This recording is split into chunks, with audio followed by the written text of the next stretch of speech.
Сәлеметсіздер ме оқушылар? Бүгін бізде жаңа сабақ алгебралық бөлшектер деген тақырыпта бүгін біз топқа бөлінген түрде ашып сабақ өтеміз. Оқулықтарыңды аламыз, күн ретін жазамыз. Бүгін күннен арнайы топқа бөліндік қой біз. 4 топ бойынша әр топ өзінің тапсырмаларын тақтадан қарап біліп отырады. Күн ретін жазып, тақырып жазып қойыңдар. Алгебралық бөлшектер. Әр тапсырма бойынша белсенді қатысқан оқушыға балл беріледі. Қазір бағалау жүйесі бізде қалай болады? Мына жерде бүкіл оқушылар ат жөндерімен жазылған. Қазір әрбір оқушы белсенді қатысып, сұрақтарға жауап беретін болса, сол оқушыға балл беріледі. Балл қалай берілем? Айша мысалы, тапсырманы жақсы орындады ма, жоспарына көмектесті ма, белсенді қатысты ма деп балл беретін болсақ, осылай балл жиналасыңдар, иә? Сабақтың соңында осы балл бойынша күнделік кезекке бағаларың түседі. Түсінікті ме бағалау жүйесі? Иә. Әр тапсырманың өзіне тән бағалау дескрипторы болады. Оны мен әр тапсырма берген сайын айтып отырамын. Жақсы, бүгінгі енді сабағымызды бастайық. Сабақта да біз алгебралық бөлшектерді түрлерін өттік. Қазір сол бойынша сұрақтарға жауап береміз. Алгебралық бөлшектерді танып білудегі айнымалылардың мүмкін мәндер жиынын табу. Бүгінгі мақсат осы екі бағыттан тұрады. Өткен сабақта біз қандай тақырып өттік? Алгебралық бөлшектердің түрлерін өттік. Қандай түрлер бар еді балалар? Кім айтады? Шыңғыс айта ғой. Бөлшек рационал және бүтін рационал. Дұрыс, балалар, отыра ғой жақсы. Келесі сұрақ. Бүтін рационал бөлшек пен бүтін рационал өрнектердің айырмашылығы. Жаңғытты айта ғой.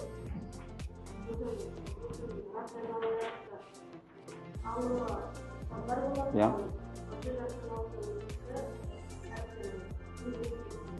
Жақсы. Бүтін рационалда тек бөлімі сан болады, ал бөлшек рационалда бөлімде не болады? Айнымалы болады, айнымалы қатар жүйе. Жақсы, отыра ғой. Енді алгебралық бөлшек болу үшін не болу керек? Алым мен бөлімінде қандай да бір өрнектер тұру қажет. Келесі қосамыз, азайтамыз, көбейтеміз, бөлеміз, иә? Дәл солай алгебралық бөлшектердің де қасиеттері бар екен. Қосу, көбейту, бөлу, қысқарту. Мүмкін мәндер жиыны. Тау бол. Кез келген санды қоя аламыз ба? Жоқ. Алуа. Бөлшектің несі нөлге тең болмау керек?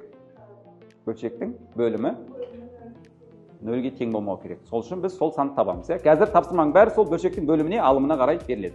Жақсы, отыра ғой. Біз осы бүтін рационал мен айырмашылығын білдік.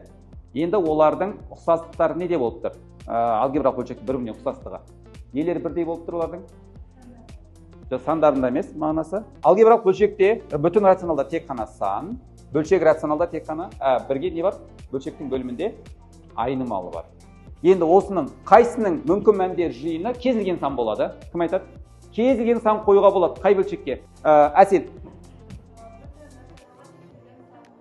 Себебі? Себебі ояқта әріп жоқ, ал егер әріп болатын болса, нөлге тең болмау керек. Әріп болатын болса, нөлге тең болмау керек, жақсы. Мен мынаның 3-тің орнына ешқандай әріп қоймаймын, қоямын, сан. Тек қана x пен y-тің орнына ғана қоямыз, Қалған, ал енді бөлшек рационалда осы айырмашылық бар. Бөлімде қандай да бір сан қойылу керек. Және ол нөлге тең болмауы қажет. Мысал келтірейік. Бірінші мысал. Мен қазір тақтаға жазам. Осы жазылған бөлшек рационал ма, бүтін ба, соны айтасыңдар, бөлшек рационал өрнек берілген, Енді осыны екіге бөлеміз. Біреуіне мүмкін мәндер жиынын табамыз. Мүмкін мәндер жиынын қысқартып қалай аламыз? Мына жерде нөлге тең болмайды, мына жақтан нөлге тең болады. Мүмкін мәндер жиыны кезінде оның тек қана қандай бөліміне назар аударамыз? Алымына. Бөлшектің бөлімінде қандай сандар бізде өрнек? 5x минус 3. Қалай жазам енді? Неге тең болмау керек? Нешеге дейін болады? 5-тен 3-ке дейін. Бір алақ кетті. Минус 10-ды теңдіктің сол жағына шығарсақ 10 болады. X тең қаншаға тең болады? 5-ке. 10-ды 2-ке бөліп жібереміз. 5-ке тең болады.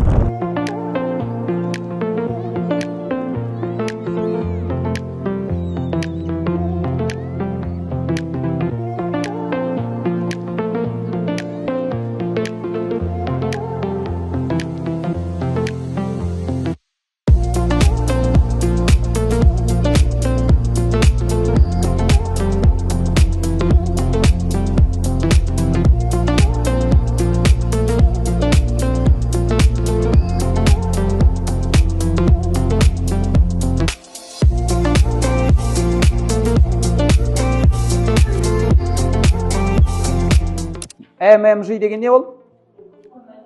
Мүмкін мәндер жиыны. Орындаңдар. Мүмкін мәндер жиыны нешеге тең болмау керек, жазып қойыңдар. X тең емес қаншаға? Келесі. X тең 8. X тең 8. X-тің орнына апарып 8-ді қойып есептеңдер. Қанша шығады? Мына өрнекке апарып қойыңдар.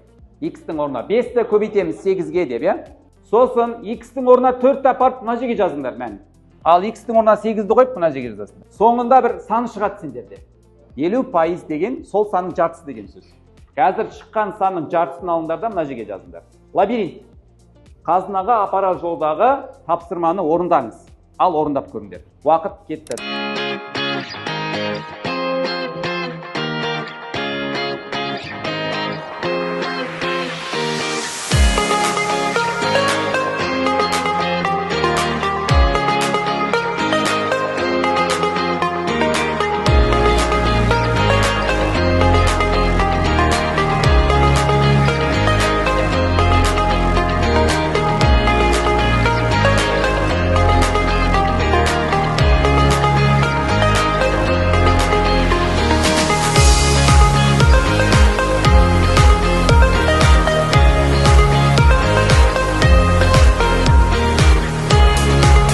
Бірінші, төртінші топта басқа өрнек болды. Екінші, үшінші топта басқа өрнек болды. Бірақ жауаптардың бәрі не болды? Бірдей болды. Мына жақтан шыққан санды квадраттайсыңдар, жауап жазасыңдар. Ал 6 деп отқанымыз сол санға қосасыңдар. Мына жақта қандай сан болды сендерде? 3 қосылған 6 неше? 9. Сонда лабиринттің кез келген жолын неге барады екен? Қазынаға апарады екен. Алуа. 2 балл. Бәрің 2 балл берем, қазір мына жерде тұрған. Келесі сабақта да осындай тәсілді қолданамыз. Соған дайындалып жүріңдер, я? Бәріміз топтық жұмысқа дайындаламыз. Қанша команда бізде? 4 команда.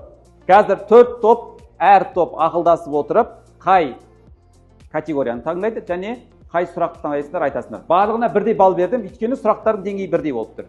Қазір бірінші топтан бастаймыз. Бірінші топ қай сұрақта қай ұяшықта. Қандай мәндер деген X, қандай мәндер 0-ге тең болады деген сөз. Бірінші топ, асықпайын, ойлаймыз. Жауаптан дайын ба?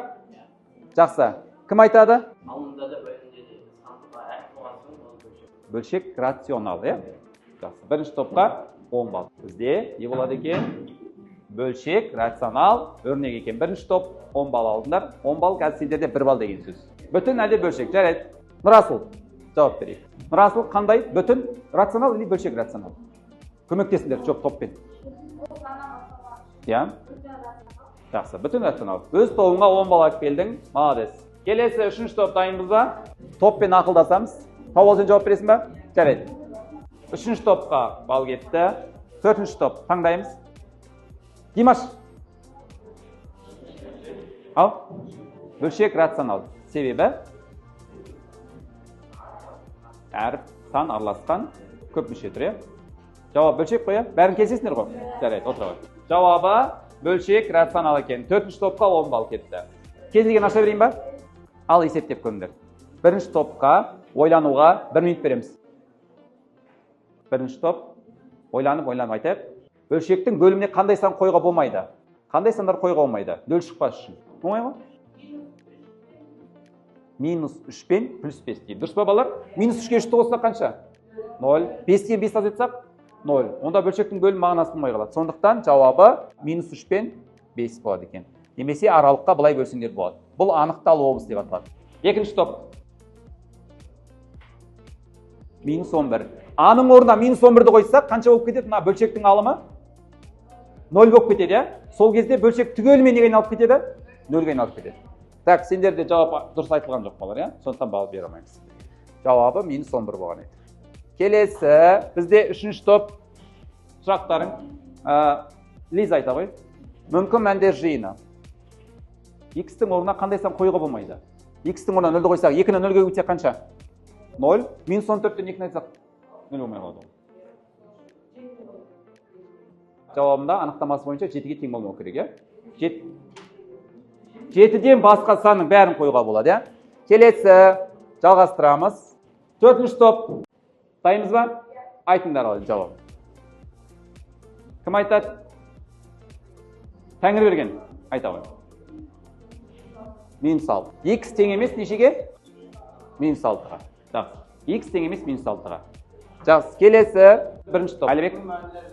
Мүмкін мәндер жиыны біреу қалды. Минус шексізден плюс шексізге. Кез келген санды не істей аламыз? Қоя аламыз. Жауабы кез келген сан екен, иә? Қандай мәнде? Екіншісін қояйық, иә? 2-ні қандай санға бөлсек 3 болады. А-ның орнына қандай санды қойсақ, 2-ні 2 бөлсек 4, 4-тен 3 қойсақ 1 болып қалады. 2-ге 1-ді бөлсек 2, 2-ден 3 қойсақ минус 1 болып қалады. 1/5, 1/5 2 бөлсек қанша? 3, 3-тен 3 қойсақ 0. Сонда А-ның орнына қанша қою керек екен? 1/5. Сөйтіп жауап бермейсің мен де 1/5.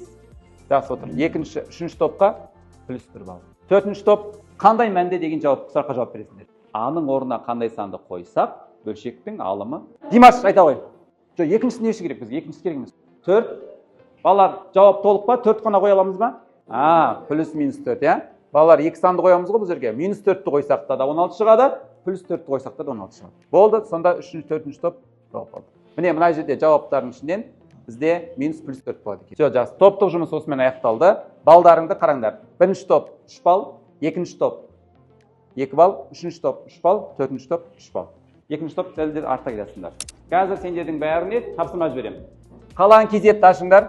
Қалған кезет бойынша өзіндік жұмыс кетеді сендерге. 7-ші Г сынып оқушылары бәрімізге жеке жұмысқа 9 есеп, то есть ауызша есеп кетеді 9. Өзіндік жұмыс беру. Өзіндік жұмыста сендерде конструктордан алгебралық бөлшектер деген тақырып таңдаймыз. Орындалу мерзімі қазір бүгінге сағат 2:30-ға дейін деп қойып. Сыныпта. Сынып бізде 188 7Г. Барлығына кетеді. Сынып оқушылары. Көк, жасыл оқыту, құрастыру. Бәріңе қазір 9 тапсырма кетеді.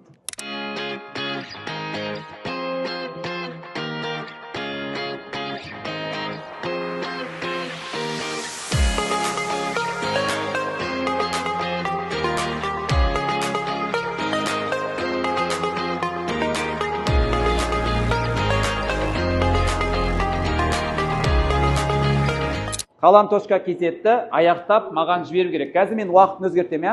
Әр топтан бір оқушыдан тұрып, бүгінгі сабақта нені білдім, нені үйрендім, нені қайталау керек. Дайындалып отырайық сұраққа, иә? Бірінші топ кері байланыстан бір оқушы, бүгінгі сабақта не түсіндік, нені білдік, соны қайталайық, иә?